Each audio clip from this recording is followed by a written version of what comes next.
ये कल गालिबन सर तय हुआ था स्पीकर साहब के पास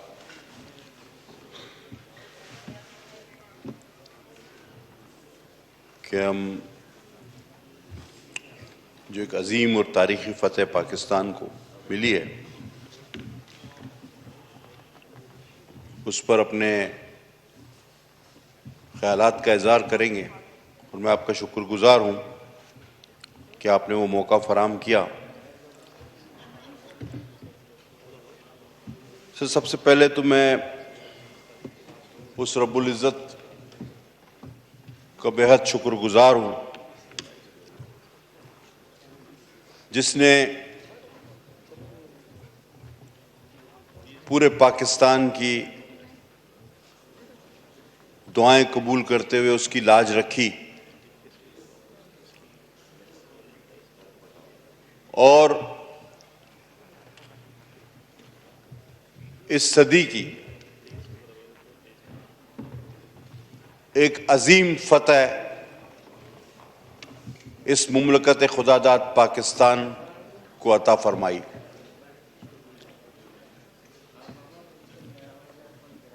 सर, हमें सोचना होगा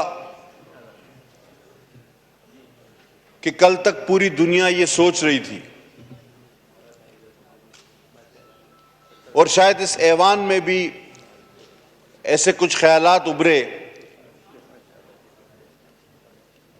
कि खुदा ना खास्ता हम किसी लिहाज से किसी तरह किसी से कमतर हैं।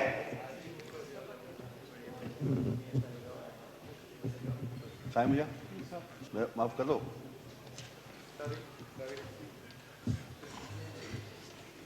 और इस ऐवान में भी शायद ऐसे कुछ ख्यालात थे कि हम किसी तरह किसी से कुछ कमतर हैं, लेकिन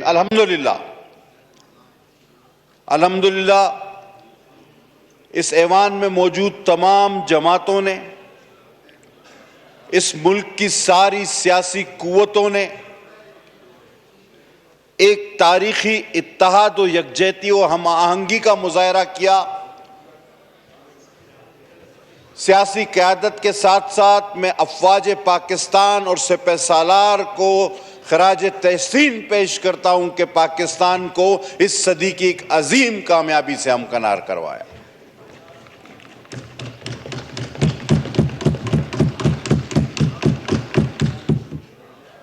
और कौम पाकिस्तान का सर, हम सब का सर फख्र से बुलंद है। आज हमने भारत पर सिर्फ नहीं बल्कि पूरी दुनिया पर साबित कर दिया है कि अव्वल उसूल तो हमारा ये है कि हम जंग नहीं चाहते, हर तरह से जंग से बचना चाहते हैं, दूर रहना चाहते हैं, अमन के दाई हैं। लेकिन अगर दूसरी जानिब हम पर जंग मुसल्लत की गई तो फिर हमारे पास दो ही बातें हैं, वतन या कफन, आजादी या मौत। इसके अलावा फिर तीसरा कोई ऑप्शन हमारे पास नहीं। कल मैं सुन रहा था तकरीर इंडिया के वजीर आजम सरेंद्र मोदी की, नरेंद्र सॉरी, मैं सरेंद्र मोदी से मेरे मुंह से निकला, उनकी मैं तकरीर सुन रहा था। वो कह रहे थे कि हम किसी एटमी ब्लैकमेलिंग में नहीं आएंगे। और मैं उनको वाज़े तौर पे कहना चाहूंगा कि हम कोई भी ब्लैकमेलिंग नहीं कर रहे। और आप कसम उठवा लें, कोई वादा ले लें कि ये हरगिज ब्लैकमेलिंग नहीं है। ये तो सीधा और साफ मैदान में रखी हुई बात है कि 1 और 10 का रेशो है। ये अलग बात है कि ये जो एक हैं ये अल्लाह अकबर वाले हैं, ये नाराए रिसालत वाले हैं, नाराए हैदरी वाले हैं, वरना रेशो तो 1:10 का है। अगर आप जो रिवायत रही है किसी तरह रात के अंधेरे में इस मुमलिकत खुदादाद पर कोई बड़ा हमला खुदा ना खास्ता कर बैठे, तो मैं उस सूरत में ये वाज़े तौर पे बताना चाहता हूं कि ये ब्लैकमेलिंग नहीं है, ये इंतबाह है, ये वार्निंग है कि पाकिस्तान को कभी मैली आंख से नहीं देखना। हां, दहशतगर्दी के हम भी खिलाफ हैं। आपने क्या दहशतगर्दी देखी? हम 1,70,000 से 1,00,000 लोग मरवा बैठे, शहीद हो गए हमारे लोग। क्या दहशतगर्दी आपने देखी? हमारी ना मस्जिदें महफूज आपकी प्रॉक्सीज की वजह से,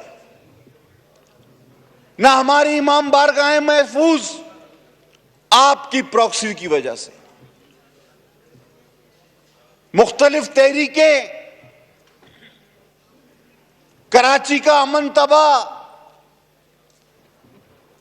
दहशतगर्द ग्रुप, टारगेट किलर्स, सबका ताना बाना देखें तो आपसे जाके मिलता है। दहशतगर्दी का इल्जाम तो हमें आप पर लगाना चाहिए और हमारे पास तो सबूत भी है। और आपने तो हमारी आजादाना तहकीकात की पेशकश को भी मुस्तरद किया, क्योंकि आपके पास कोई सबूत नहीं था। तो अगर दहशतगर्दी के सबूत चाहिए और आपकी कराई हुई दहशतगर्दी के सबूत चाहिए तो वो हमसे लें। किन्नी शौदा की जो तुम्हारी प्रॉक्सीज की वजह से हुई, तो वो अब 1,00,000 तक पहुंचने वाली है। हर इंडिया का शहरी अपनी हुकूमत से यह सवाल करे कि पुलवामा से पहलगाम तो तुम्हें नजर आता है, लेकिन एक्स फाटा, बलोचिस्तान, कराची और इस मुल्क में होने वाली तमाम दहशतगर्दियां तुम्हारी नजर से ओझल क्यों हैं? मैं इससे पहले कि अपनी बात आगे बढ़ाऊं, मैं वाज़े तौर पर कहना चाहता हूं इस ऐवान में बैठे अपने दोस्तों को और जो मेरी बात सुन रहे हैं कि देखें, मोदी इस वक्त शिकस्त खोरदा है और इस आदमी की तारीख रही है। मैं सिर्फ एक आदमी की बात कर रहा हूं इसकी। आप गुजरात देखें या दूसरे वाकयात पे इसकी मुहिम जोई देखें, ये अपनी सियासी शोहरत के लिए हमेशा लाशें मांगता है, लाशों पर सियासत करता है। और अभी जब ये शिकस्त खोरदा है तो ये किसी भी हद तक, किसी भी साजिश तक जा सकता है। हमें हर वक्त चौकन्ना रहना पड़ेगा।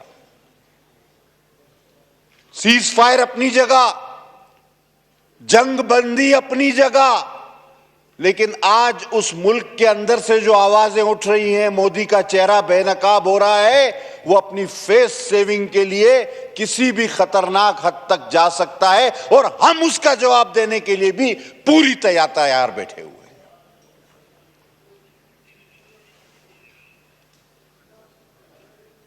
पाक फौज जिंदाबाद। कमाल किया, बड़ा नाज था राफेल पे।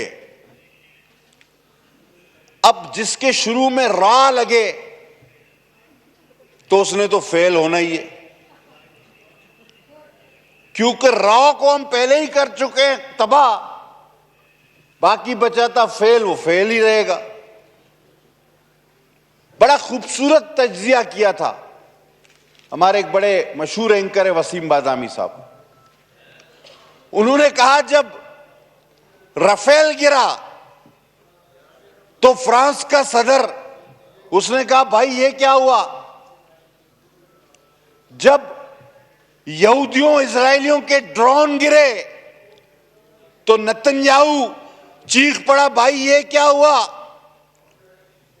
और S-400 जब तबाह हुआ तो प्यूटन साहब ने बोला भाई ये क्या हुआ, तो वहां से डोनाल्ड ट्रंप फौरन भागे, बोले अभी अगला मेरा नंबर है, कोई चीज मेरी ना गिरा दे, ये पकड़ो इनको। तो वो बीच में कूद पड़े, उन्होंने कहा भाई झगड़ा वगड़ा मत करो। मोदी साहब आपने इतनी कत्लो गारत करी, हमारे पास करवाई, इतनी दहशतगर्दी आपने हमारे पास करवाई कि हमारी लोगों की नफ्सियात ही बदल के रख दी। अब जहां हमारे पास एक आधा कोई आपका ड्रोन गिरता था, वहां छोले की दुकान वाला आ जाता था, चाय वाला, ठेले वाला, बंद कबाब वाला, वहां मार्केट लग जाती।